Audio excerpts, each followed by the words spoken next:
Millennia of peace have passed since the mechanical god descended, leaving the lower order robots to cultivate the world.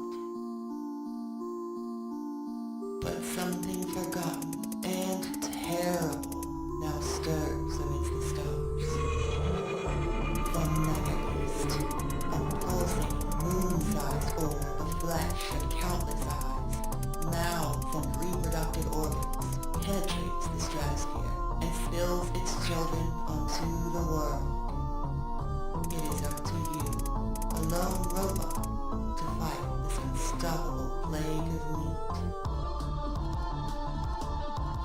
You must delve beneath the earth to retrieve the lost artifacts of wartime so that you may become fight enough to face the Mega Beast.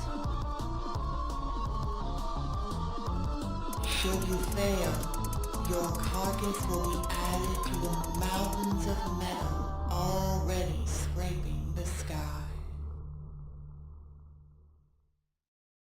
A robot named Fight, inspired by all of these games, is a game about exploring an apocalyptic robot world.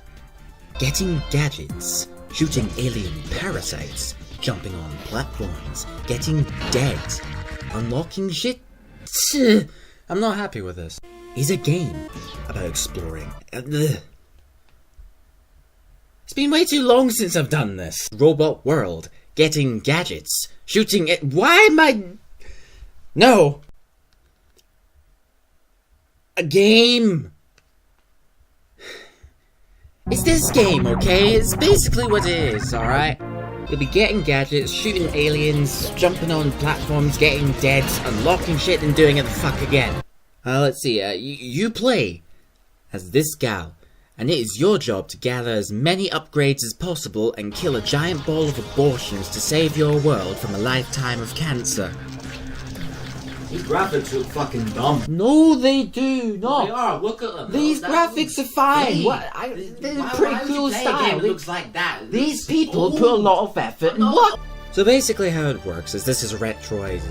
What? Why am I getting the word Retroid? This game? This is a roguelite meh. Did I just make So basically how it works is this is a roguelite Metroidvania game.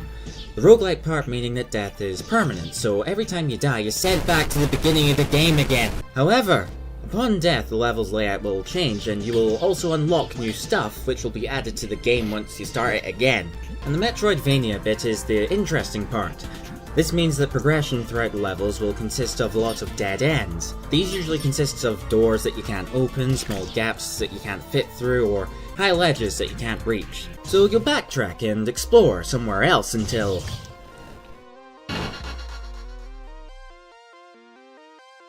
you eventually just fucking die and just get sent straight to the beginning again.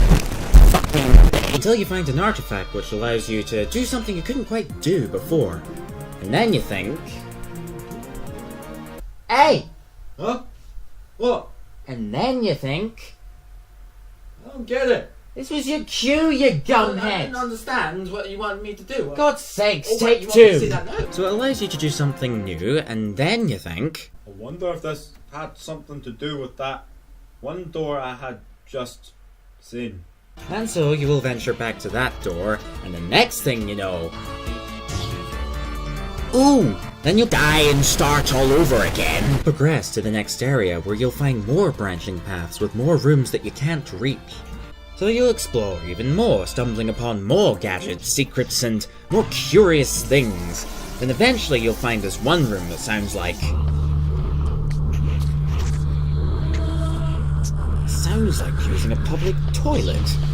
And then you'll notice this blood-stained passageway. You can only imagine what lies on the other side of this door until... My God, what on earth is that? That's...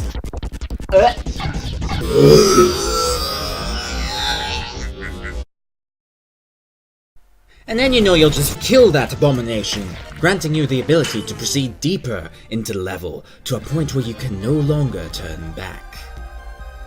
Hence, the true adventure begins. You're met with a new type of zone, where the creatures down here are tougher and the walls are overgrown with flesh and overrun by these visitors. And at that, you're presented with even more branching paths to investigate. Well, you'll just die again because the game is shit really good. I've never played any of these games before, but after refunding this game only once, it really clicked with me once I gave it a second chance. It's one of those games which are easy to pick up and hard to master, and it mostly comes from how that mostly comes down to how you control the player. After a bit of research, I found that the game controls near enough identically to the classics. Specifically this classic. I can pronounce words. The point is, as far as I'm aware, fans of the Metroid games will likely know what they're doing straight off the bat. I, on the other hand, didn't. These controls were complicated to wrap my head around. You got buttons dedicated to looking in 8 specific directions, and it's hard to use these effectively when you're on the move. I would always find myself overwhelmed by the most simple situations that require quick reflexes. That means the game's bad? No. But you said the control's bad. No. I said easy to pick up and hard to master. Oh. Alright then. It reminds me of how all these old games used to play. They always had this manual do-it-yourself feel to them, and I bloody adore these games to date. The response is always consistent in this game, and after a handful of runs, it began to sink in. The AI ain't anything special, everything moves in a simplistic manner, however, it does blend well with how the player handles. It's a good balance between the controls and the obstacles provided for them. The game's main focus is on exploration, and they pull it off incredibly. And I love the environments and atmosphere the game provides. It's very simple, don't get me wrong. It's primarily the sense of lore you get just by looking at the environment. The city shows the early signs of this invasion taking place where the organic have come to hatch. You see how they infest everything from the destruction portrayed in the background. Even how you start each game conveys a decent bit of what your current protagonist has experienced firsthand. The underground is giving way, the gods' shrines are dying. The world has clearly been abandoned, unprepared for any signs of danger. The scenery consists of all these details, and it all unfolds as you proceed throughout the levels. It really captures this journey you take with each run, which enhances that sense of exploration even more. It's very well done. And that's not including how you'll grow and strengthen your character throughout your adventure. The pickups and power-ups are randomized every run, so no 2 playthroughs will ever pan out the same. Hence, in one game you could end up playing like this, while the next you'll be playing like this. The same thing goes for obstacles. You won't always be provided with the same gear to open doors with. Once I was able to slide under this gap thanks to this power-up here, but now in this game I found this power-up instead, which let me turn into a bloomin' spooter! Oh no, that's pretty cool, that. I quite like turning into a spider, getting into bits and bobs with that. That's pretty cool, that. That's nice. And this also affects how you take on everything in between, such as platforming, combat, clearing out these gunky block things, etc. Some items let you shoot through walls, some allow you to fly or jump higher. The amount of stuff you can get and use in this game is bonkers. Not quite as bonkers as this game, but you know, still bonkers, and I love it for that. There were still bits and bobs that rubbed me in the wrong way, however. For a start, I feel like some of these bosses were a bit too easy to cheese with the right equipment. It can get a bit underwhelming to fight some of these things, especially the final boss, which becomes this button-mashing cheese fest once you figure it out. Another thing would be kind of how the game's secret pickups are handled. Or rather, how the HUD is handled with the hidden items. Like any good roguelite, you can find secrets in this game, and there is a consistent way to figure out where they are. I won't say how for the sakes of figuring it out yourself, but sometimes there'll be a point where you're searching a specific area for a secret and you can't find it because the bloody thing is obscured by the HUD in the corner. I've tried finding a way to fix it in the options menu, but I couldn't find anything. You can't, like, shrink the HUD or nothing. It's just there. It just hides everything in the corner whenever it appears there, because that's a good idea. I know it's not game-breaking, but it gets annoying at times. Some platforming areas aren't particularly fair in terms of giving you a pattern to follow either. And this one specific enemy sucks! I hate it!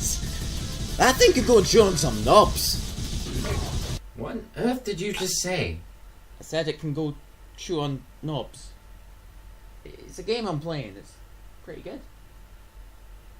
About chewing knobs? No? I'm going away now. But with all that out of the way, this is still a solid title, and I'd be amiss if I didn't recommend it. Here's the asking price on Steam, and I'd say yeah. Until you just fucking die again, because the stupid ass piece of shit game. Alright, okay, this part of the video is not really actually a part of my scripts. This is a little bit of an update for you people watching my videos, because I'm aware that my content takes a lot of time to get uploaded and edited and stuff, and that's because I got a very tight schedule to work with, on top of the fact that there's shit that we're all dealing with here, and it's hindering my efficiency quite a bit. Quite a bit indeed. We're getting kicked out of the house on the 5th of December, and yeah, I don't know how long my next video is going to take, because things are going to be very unpredictable from now on, so that's the thing. Great fun, and getting kicked out of the house. 'Cause things don't have to be normal or anything.